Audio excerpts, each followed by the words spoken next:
Bonsoir à toutes et à tous et merci de nous préférer.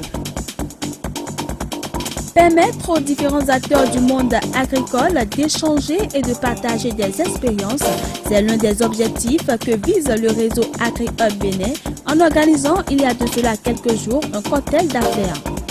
Face au changement climatique, il existe un moyen simple et moins coûteux pour avoir de l'eau dans les champs. De quoi s'agit-il? La réponse, c'est à suivre. Dans la troisième rubrique de notre émission consacrée à la promotion des bonnes affaires dans le secteur agricole, nous parlerons aujourd'hui de l'assurance mutuelle agricole du Bénin AMAB qui vient en réponse aux souffrances des exploitants agricoles. Toujours dans ce numéro, nous allons nous intéresser aux vertus nutritionnelles de la sauce d'épinard ou glacément en fond. Le réseau AgriHub Bénin a procédé le mercredi 12 mars au lancement de ses activités pour le compte de l'année 2014. C'était à l'occasion d'un cocktail qui a également permis aux membres du dit réseau d'échanger et de partager des expériences. Votre émission revient sur cet événement à travers ce reportage.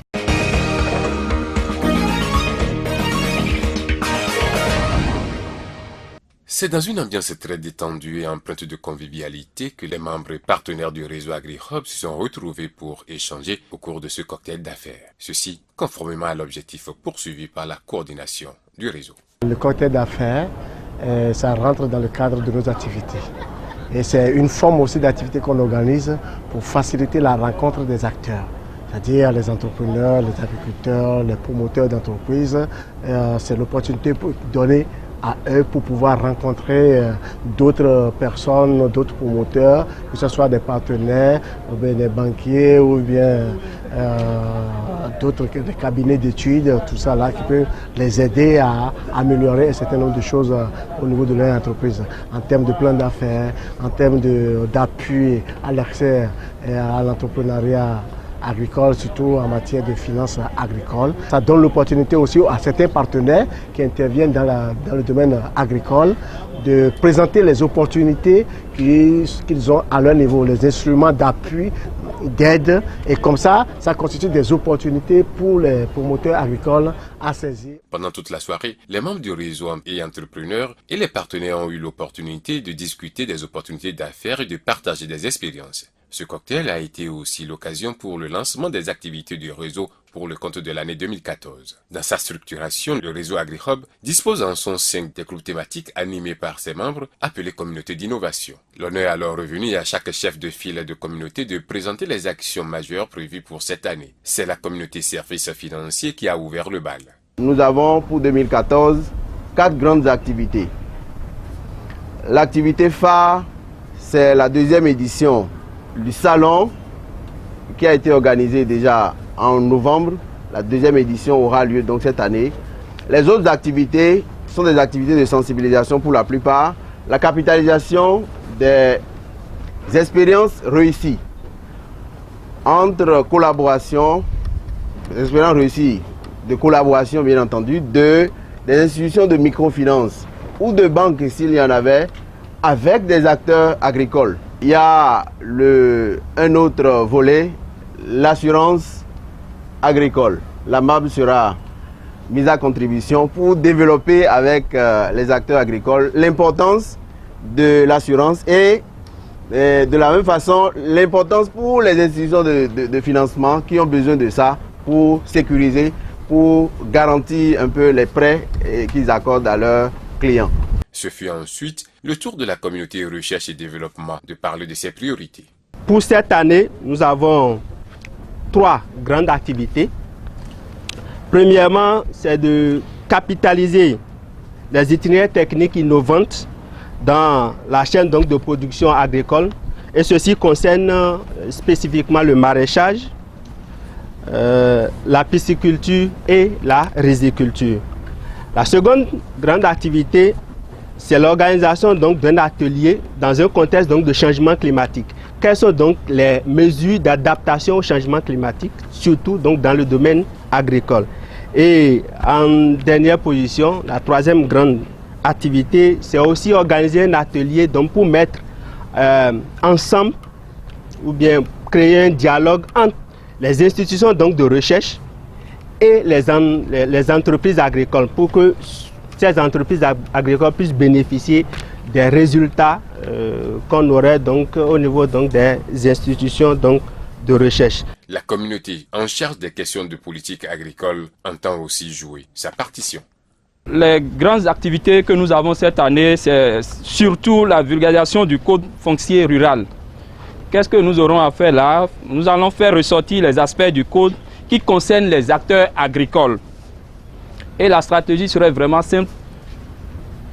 Nous avons plusieurs sous-activités. La vulgarisation du document synthèse à travers les radios locales, dans les langues locales, nous allons associer les ONG et quelques organisations paysannes pour passer l'information. En dehors de ça, nous avons aussi comme activité une étude sur la vente du riz béninois et le don japonais. Cette étude, nous allons faire ressortir les aspects et l'impact que cette vente a sur la production locale au Bénin. En dehors de ça, pour la dernière activité phare que nous avons, c'est l'élaboration d'un plaidoyer pour la réduction de l'importation du riz en faveur de la production locale. En dehors de ça, en dehors de toutes ces activités, nous-mêmes, nous avons des défis personnels. C'est déjà ramener à au moins 200 membres avant la fin de l'année, les membres du réseau au niveau de la communauté d'innovation politique agricole. La communauté service d'information de marché parle de ces projets.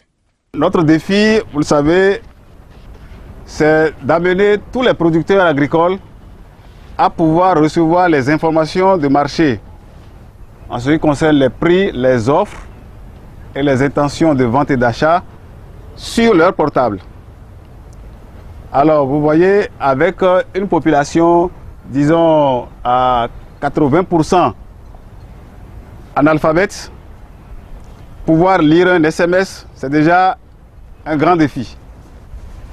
Mais nous essayons toujours d'apporter des améliorations à cela. Et qu'est-ce que nous avons voulu faire? C'est comment pouvoir poser la voix sur les portables pour que, au lieu de recevoir les prix et les offres en lecture, ils puissent le recevoir en audible. Donc nous sommes en négociation avec un opérateur GSM au niveau du pays pour que cette innovation puisse voir le jour. Et vous savez, ce système d'information de marché avec l'utilisation de portables est un domaine très récent. Et il faut que nous arrivions à le faire partager par le plus grand nombre. D'abord au sein de la plateforme AgriHub. Donc cette année-ci, nous aurons certainement à nous rencontrer pour présenter davantage les facilités, c'est-à-dire les services et les opportunités que notre système offre en termes de diffusion des prix, mais en termes de diffusion aussi d'autres innovations. Par exemple, attention, demain il va pleuvoir. Préparez-vous pour, si vous avez déjà le champ, préparez-vous pour le semis. Voilà des informations qui peuvent être diffusées par ce système-là et bien d'autres informations aussi. La communauté d'innovation, genre et chaîne de valeur, décline les actions en vue. Au niveau de la communauté, nous avons 3 activités cette année. La première activité que nous avons bien planifiée et réussie, c'est le développement de cette trajectoire au cours de cette année. Nous allons vous envoyer des invitations pour les structures qui sont intéressées. Le travail est en cours pour que ça puisse se faire. Et deuxième activité que nous avons, on veut vulgariser un ouvrage qui a été édité au niveau de AgriProFocus qui s'appelle Cha-Cha-Cha, un ouvrage qui permet de comprendre les défis qui existent au niveau des chaînes de valeur et les changements qui sont attendus. Alors, nous allons vulgariser à travers certaines rencontres cet ouvrage-là. La dernière activité que nous avons, c'est la parole aux femmes leaders. Nous aurons à identifier des femmes leaders d'associations et des femmes leaders d'entreprises agricoles pour pouvoir parler aux autres femmes que yes we can. Il y a beaucoup de choses qui peuvent se faire. Voilà un peu ce que nous avons. Mais le défi, c'est que nous souhaiterions avoir beaucoup de participants pour cette trajectoire, parce que c'est de cette manière-là que les divers programmes peuvent mieux internaliser et intégrer l'aspect genre dans le développement des chaînes de valeur. Les membres du réseau ont profité de ce cocktail pour témoigner toute leur reconnaissance à M. Yann Willen Egenk, facilitateur de AgriHub Bénin en fin de mission, et ont accueilli son successeur Lisette Van Bertem, qui déjà promet de tisser la nouvelle corde au bout de l'ancienne, afin de continuer par faire du réseau AgriHub Bénin un réseau plus dynamique.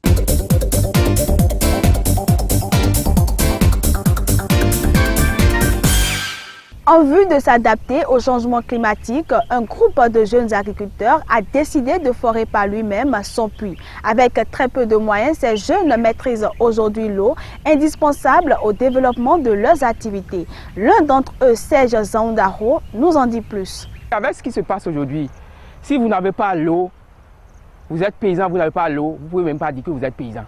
Parce qu'il pleut aujourd'hui, il ne pleut pas, il pleut en juillet, il ne pleut pas. Donc on ne maîtrise plus rien. Donc la première des choses, c'est d'avoir de l'eau. Ainsi, ce groupe de jeunes a décidé de forer lui-même son puits. Serge Zaoundaro nous explique la technique avec laquelle ils ont pu forer un puits qui, aujourd'hui, leur permet de faire leurs activités. De façon technique, vous faites 2 bassins de 1 mètre de côté chacun et 50 cm de profondeur. Vous faites 2 bassins côte à côte. Liés comme des vases communicants. La motopompe pompe l'eau du premier bassin, envoie dans le trou. Le forage étant rempli, déborde. Vous conduisez l'eau qui déborde là dans le second bassin.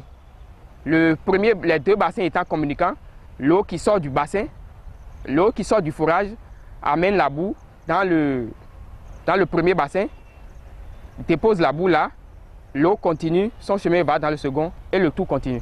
La motopompe est entre le premier bassin et le forage. Donc quand la motopompe envoie l'eau, la pression de la motopompe fait que l'eau ressort. Donc c'est l'eau elle-même qui sort du forage pour rentrer dans le premier bassin.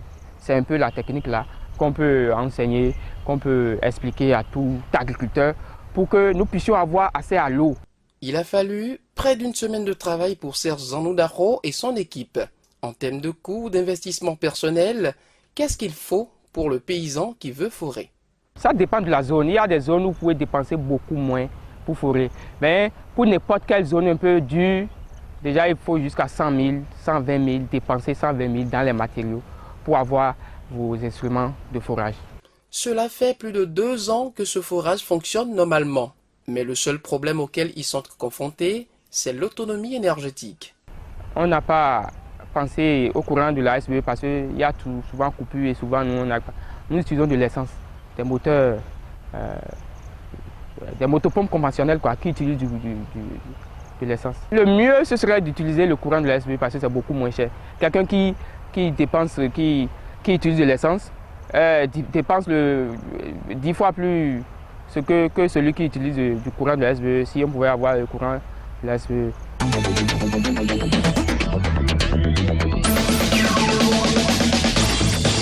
Les exploitants agricoles, dans l'exercice de leurs activités, sont confrontés à d'énormes risques. Et c'est pour un tant soit peu les soulager que l'assurance mutuelle agricole du Bénin, AMAB, est créée. Plus de précisions avec le chef service commercial de l'AMAB. L'AMAB, c'est une compagnie d'assurance. C'est la compagnie d'assurance qui s'occupe de la couverture des risques agricoles, c'est-à-dire les risques auxquels sont confrontés les exploitants agricoles dans l'exercice de leurs activités. Les producteurs eux-mêmes, ils ont pris leur courage à 2 mains pour créer cette compagnie d'assurance qui pourrait, et comme nous sommes une mutuelle qui leur appartient et qui est à leur service. Donc il y a d'énormes risques, que ce soit dans la production animale, il y a l'incendie, il y a la transhumance, il y a les pertes de quantité de récoltes dues à l'excès de pluie, il y a les morsures des animaux, il y a les cas de noyade des bœufs ou bien d'autres animaux que nous couvrons également. Donc il y a énormément de risques que la MAB couvre en proposant ces différents produits à sa cible. Ces produits, nous pouvons citer l'assurance multi-risque récolte, qui est une assurance qui couvre la production végétale contre l'incendie qui peut toucher les cultures sur pied, l'invasion des sauterelles la transhumance, puisqu'il y a également les pertes de récolte dues à l'excès de pluie.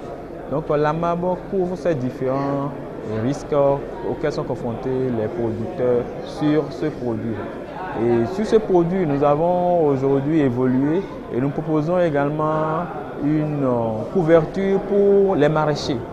Parce que les maraîchers étaient un peu délaissés. Nous leur proposons maintenant un produit qui leur permet de couvrir leur activité.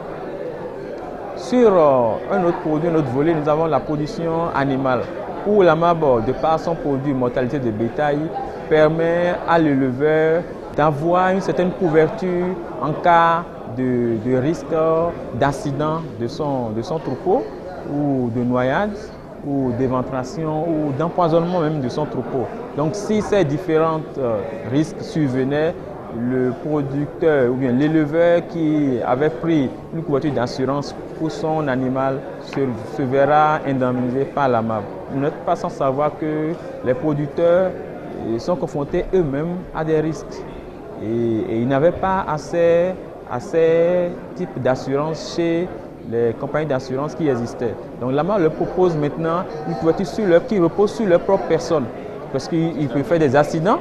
Et dans l'exercice de leur activité, il peut y avoir des accidents qu'ils peuvent faire. Donc la MAB propose un produit individuel accident qui leur permet de leur venir en aide en cas d'accident, de couvrir les frais pharmaceutiques et les frais médicaux afin de leur soulager un tant soit peu dans les différentes charges auxquelles ils seront confrontés. Un autre produit, c'est l'assurance maladie. Les producteurs peuvent tomber malades. Cette maladie peut entraîner un long séjour à l'hôpital. Donc avec ce produit, la MAB leur permet d'avoir une indemnité journalière. Autre produit, c'est l'assurance multirisque bâtiment et entrepôt agricole. Une fois que les producteurs finissent la récolte, ils entreposent dans des magasins les produits. Ces produits sont exposés à des différents risques d'incendie, de pertes, ainsi de suite. Donc, la MAB leur propose également une couverture dans ce sens qui leur permettra d'assurer le contenu des produits qu'ils ont exposés dans le magasin.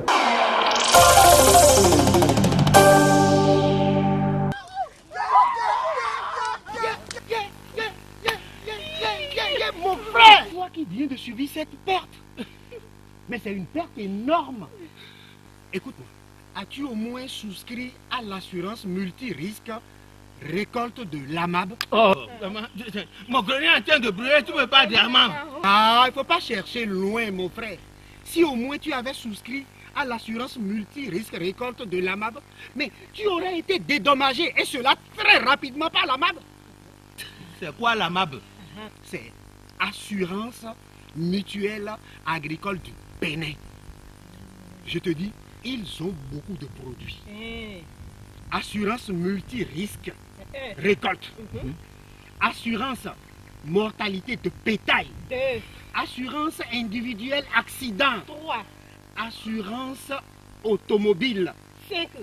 Assurance hospitalisation maladie. C'est beaucoup. Assurance multirisque entrepôt agricole. Il y a quelque chose comme ça dans ce pays pour faire le bonheur des paysans. Moi, je ne savais pas que vous ne saviez pas. Eh oui, chez exploitants agricoles et éleveurs, ne vous faites plus de soucis. Pour vous mettre à l'abri des différents risques que vous côtoyez tous les jours, souscrivez aux différents produits de l'AMAB. Contact 21 30 11 38 ou le 94 07 04 06. AMAB, ce qu'il fallait au monde agricole.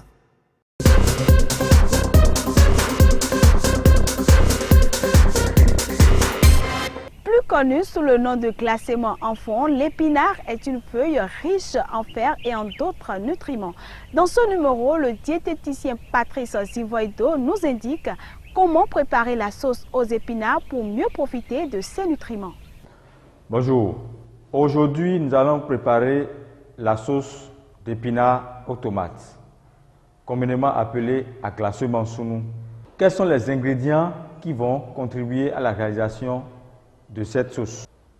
Nous avons le poisson towevi en poudre, le piment rouge en poudre, le poisson séché l'enguiouin, la graine gemme de baobab, la tomate rouge, le piment vert, de l'ail, le légume classement appelé épinard, le poisson sol frit appelé afopapa et enfin de l'oignon émincé. Voilà les ingrédients qui vont contribuer à la réalisation de cette sauce. À présent, nous allons préparer la tomate et la piler avec l'ail.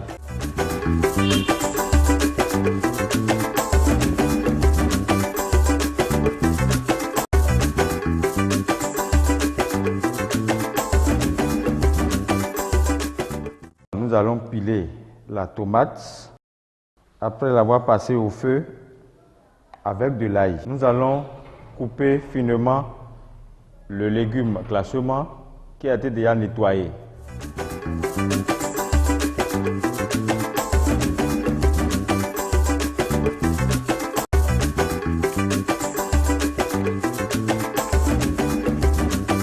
Nous allons passer à la cuisson. Nous allons mettre en première partie une portion d'oignon.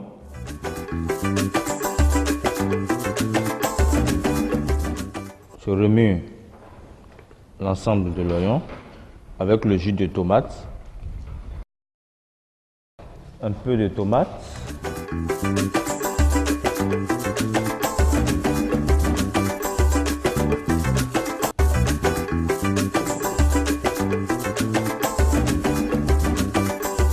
je laisse bouillir pendant quelques secondes.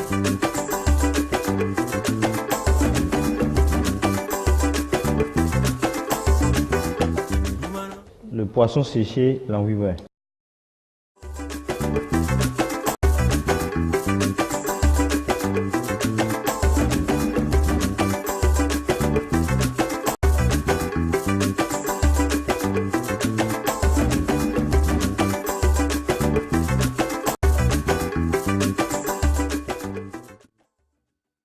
À présent, nous allons verser le légume classement dans le jus de tomate. Nous allons remuer et laisser cuire pendant quelques minutes parce que le légume contient un peu d'eau.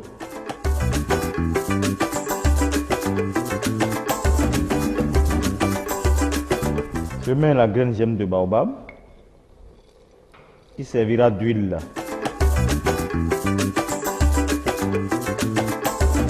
Je mets en dernière position de l'oignon, du piment vert et du poisson sol frit appelé afopapa.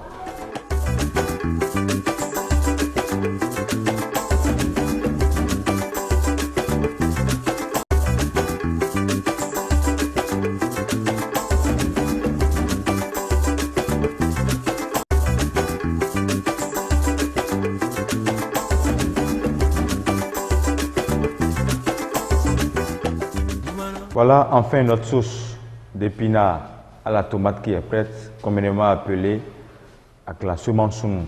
C'est une sauce que tout le monde peut consommer, mais qui en particulier les femmes en état de grossesse, les enfants de 9 à 10 ans, quelqu'un qui souffre du palu, les maux de tête. C'est une sauce qui renferme absolument la vitamine B9. Ce qu'on n'entend pas acide folique, le potassium, le magnésium et surtout le fer. C'est pourquoi je m'adresse à nos mamans. C'est une sauce qui permet à tout le monde d'être en forme, de maintenir l'état musculaire, les neurones et surtout d'être en forme pour réduire le mauvais cholestérol. C'est une sauce qui peut s'accompagner d'acassa, la pâte du mil rouge, même pas le maïs, parce que le mil rouge contient beaucoup de fibres, de même que le légume contient beaucoup de fibres. Alors, la flore intestinale retrouvera son énergie. Donc, c'est une sauce que nous devons consommer au moins 3 fois dans la semaine pour avoir tous ces minéraux. Déjà, en consommant ça, comme Hippocrate l'a dit, que ton aliment soit ton médicament. Et mais tu l'as mis, mi fika dion à glacement sur le midor, et lié sobé.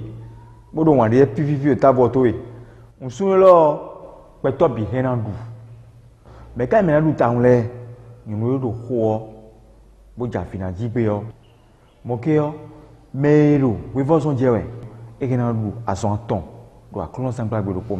Mais il y a un son de Gandia.